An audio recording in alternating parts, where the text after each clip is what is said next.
Hello everyone, this is Teacher Sarah from Phuket Pals. Welcome to yet another GED RLA screencast. The topic of today's screencast is past paper review. So it's a little bit different than what we used to do, than what I used to do, which is usually specific to certain types of mathematical lessons or areas on the exam.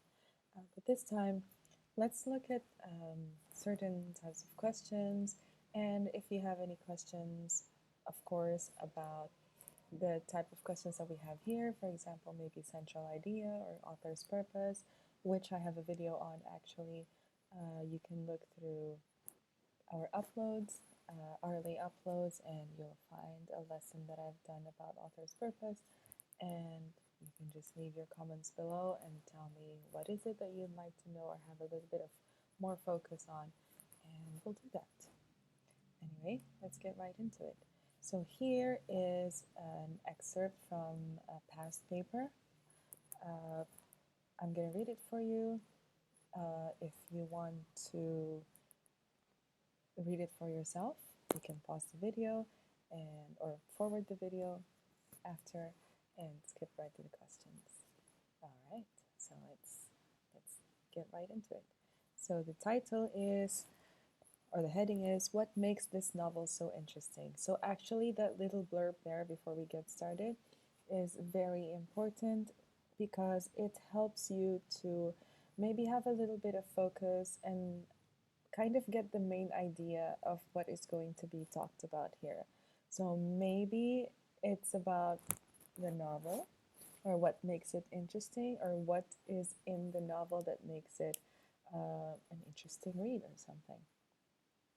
All right, crime novel fans, check out the current crop of thrillers written by women about women crime solvers. A new breed of sleuth has burst on the scene. She's professional, disciplined, and dedicated.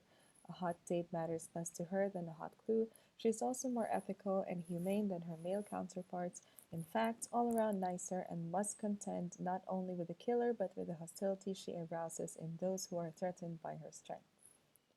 Patricia D. Cornwell produces such a heroine in Cruel and Unusual. Case Carpetta is the chief medical examiner of Virginia, which means that her typical workday involves carving up some hapless crime victim with a striker's saw and sorting through organs.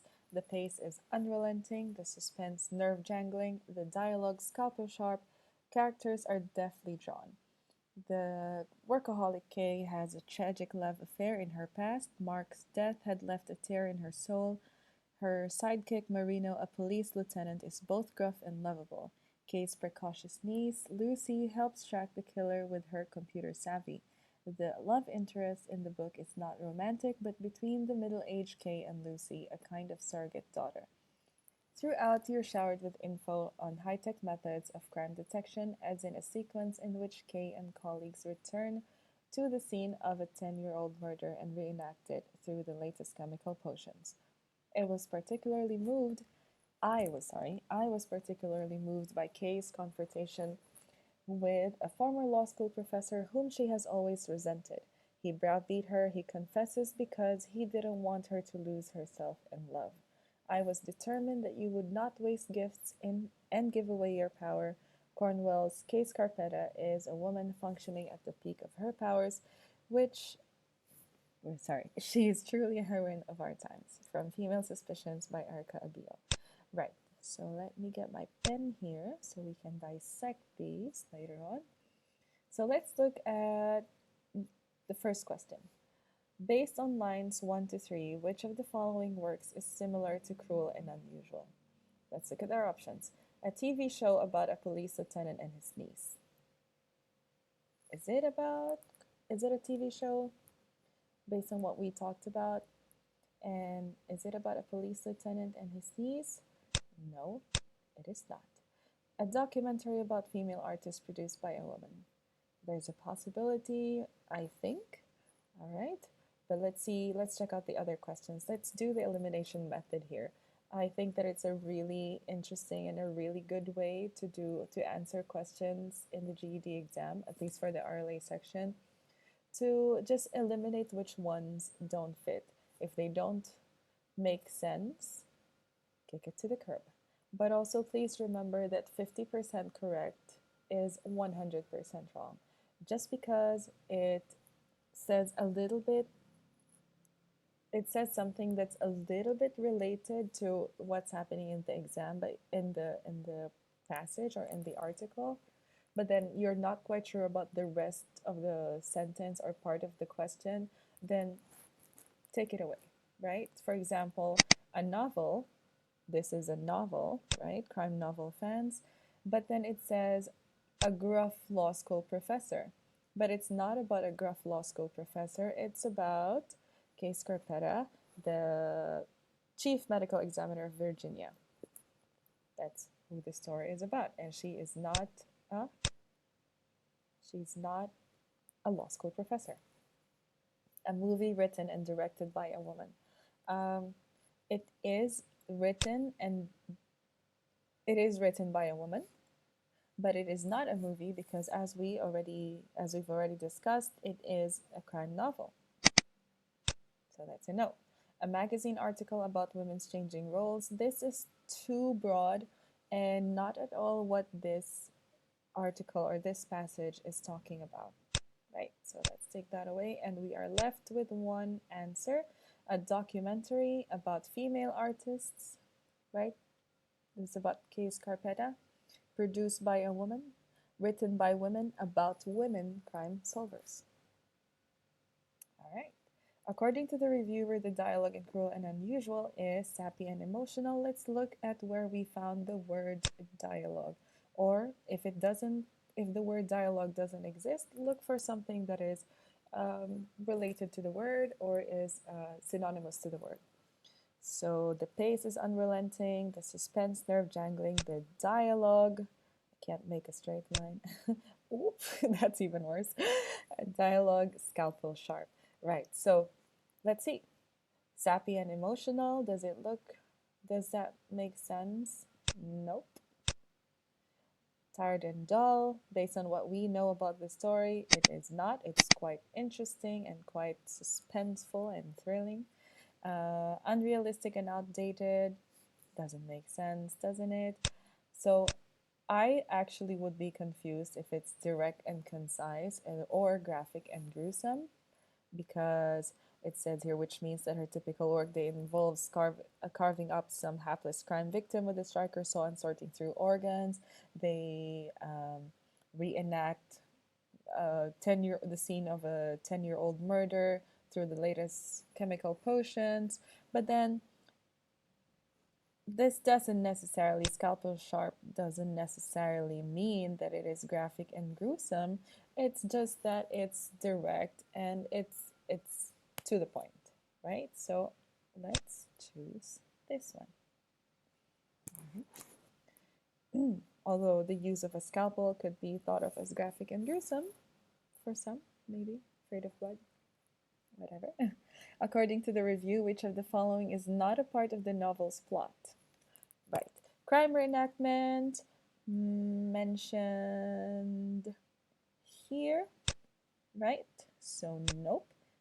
Remember this and make sure to take that cue. If you see the word not or anything synonymous to that, for example, except or the opposite, right? So that would be the negative. So you wouldn't look for those that are parts of the novel's plot. You look for something that's not part of the novel's plot. Crime detection, over here. Throughout, you're showered with info on high-tech methods of crime detection. So nope. Relationships at work. Her sidekick Marina, a police lieutenant, is both gruff and lovable. And that exists. Family relationships. Kay's precocious niece Lucy helps track the killer with her computer savvy. The love interest of this book is not romantic, but between the middle-aged Kay and Lucy, a kind of surrogate daughter. So that's there. And we're left with just one answer, which is romantic love, which is kind of mentioned here. And that's where people might get confused. Mark's death had left a tear in her soul. The workaholic Kay has a tragic love affair in her past. But then it's just slightly mentioned. And it also says here, if you look back to what we've read earlier, a hot date matters less to her than a hot clue because she is a sleuth. And a sleuth here, let me give you a bit of vocabulary, means a detective. So, romantic love.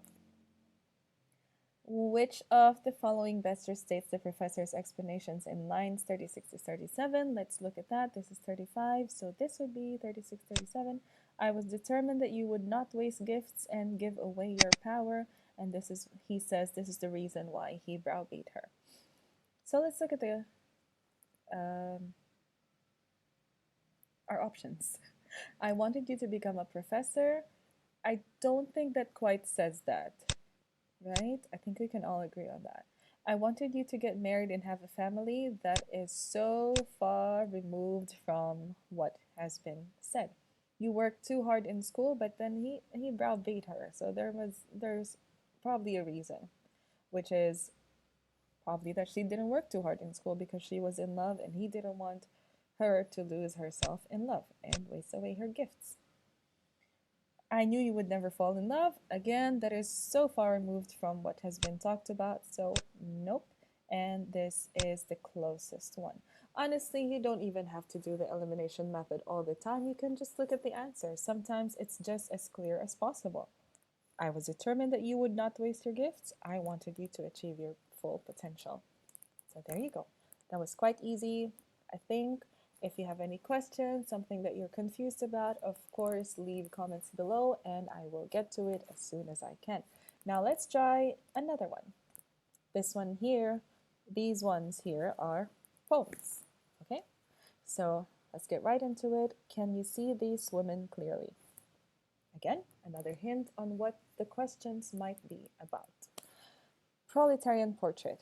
A big young bare-headed woman in an apron, her hair slicked back, standing on the street, one stockinged foot toeing the sidewalk, her shoe in her hand, looking intently into it. She pulls out the paper insole to find the nail that has been hurting her. The next one is to a poor old woman munching a plum on the street. Excuse me. A paper bag of them in her hand. They taste good to her. They taste good to her. They taste good to her. You can see it by the way she gives herself to the one half sucked out in her hand. Comforted, a solace of ripe plums seeming to fill the air, they taste good to her. Questions about them. What was the poet's purpose in writing these two poems? Okay. To convey complex ideas. Does it look like it's a very complex thing that they're talking about here? I'll give you a second to think about that.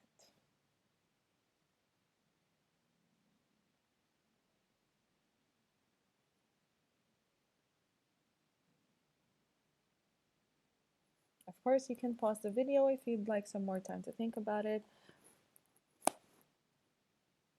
Right. So, does it look like, again, oh, let's get our pen here. To convey complex ideas, it's not complex. I think it couldn't be more clearer. You can't, the author couldn't be more clear about what he's talking about. To describe powerful emotions, there's a possibility about that. There's a, she finds a nail in her shoe, and here she is so um, engulfed in eating her plums from a paper bag. To give detailed descriptions is also a possibility, I think. To use powerful metaphors. Metaphors are when you make a comparison between a thing and another thing, but then they're not so quite related to each other, but then you can make the comparison without using the word like or as. For example, saying my words are little jars that you put on a shelf. You can actually check out my lesson about figurative language.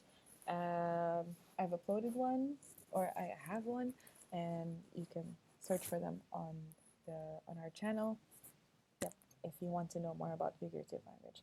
To narrate a story, it's not quite a narration of a story, neither is it really a story, right? So let's take that away. To describe powerful emotions and to give detailed descriptions is what we're left with.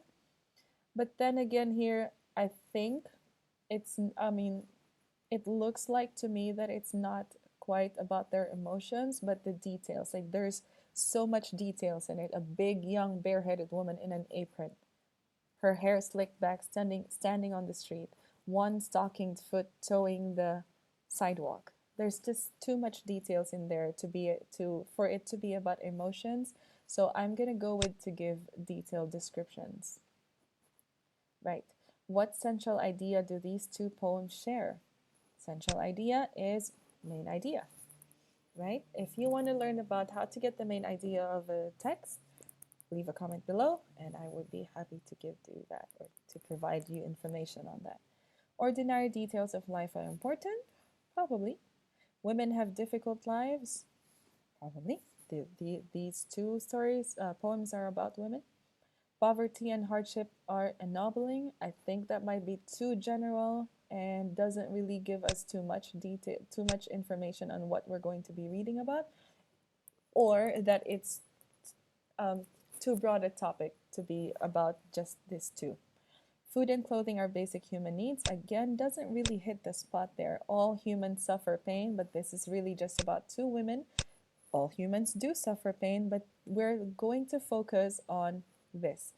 A lot of people get confused about the central idea and not really focus so much on what they just read and try to take it so far away from what they just read and make it so generalized that it doesn't hit the spot, that if you were asked a question about it or to give you some details about it, it's not going to hit what was actually talked about these in this text, right? So women have difficult lives. Oh, we have two answers remaining. Ordinary details of daily life are important, but it doesn't again hit the spot wherein these are not quite ordinary details of daily life, right? This is not a reality for everyone. So let's focus on women have difficult lives because these is this these poems are about women, and these two women actually have difficult lives as it seems. One is uh,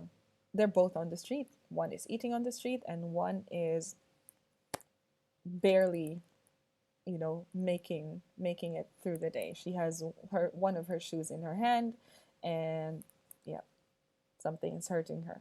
She found a nail in her shoe. Okay, now let's talk about the next question. Proletarian Portrait is most like a color documentary. So here I don't see that it actually mentioned anything about color. So let's take that away. It's not a lengthy essay, obviously. A limerick is meant to be a humorous, frequently body verse of three long, short lines rhyming AABBA. So they have to have a pattern. So that is not it. Again, if you want to talk about different types of poetry or different types of literary works in general, you can leave it in the comments and we'll make sure to get that out for you right away. And then, is it an impressionist portrait? So an impressionist portrait is supposed to have, again, a lot of colors, and this doesn't mention much about that. So we're going to go with black and white snapshot. In the second poem, what impression is conveyed by the repetition in lines 4 to 7 and 15? So let's see. 4 to 7 here. They taste good to her, they taste good to her, they taste good to her, they taste good to her. That's pretty simple, right? Poverty? Nope. Pleasure? Oh, sorry, sadness? Nope. Pleasure it is, because it is definitely not anger and not decline. That's pretty straightforward. Oopsie. All right. What is the old woman in the second poem doing? Here, munching a plum on the street, a paper bag of them in her hand. They taste good to her, they taste good to her, they taste good to her. Eating plums she has found in the garbage, that is not a given at all.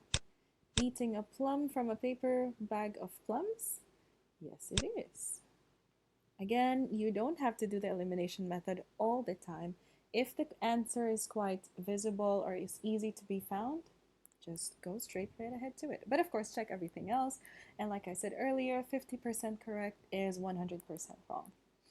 When the poet says that the old woman gives herself to eating the plum, he means that she spends all her money on it, dies after eating it, remembers her youth, enjoys it completely, forgets about it quickly. All of these are not given in the text, and this is the closest answer. Enjoys it completely. And there you have it. Thank you so much for being with me here again today. If you'd like to have more past paper review for the GED RLA exam, of course, I'm here for you. Again, leave a comment. Follow us on Instagram and on Facebook, and check out our websites for some tips that we have on there. And make sure to hit the subscribe button and the bell button to get notifications every time we upload. Thank you so much for being here with me again today, and I'll see you next time.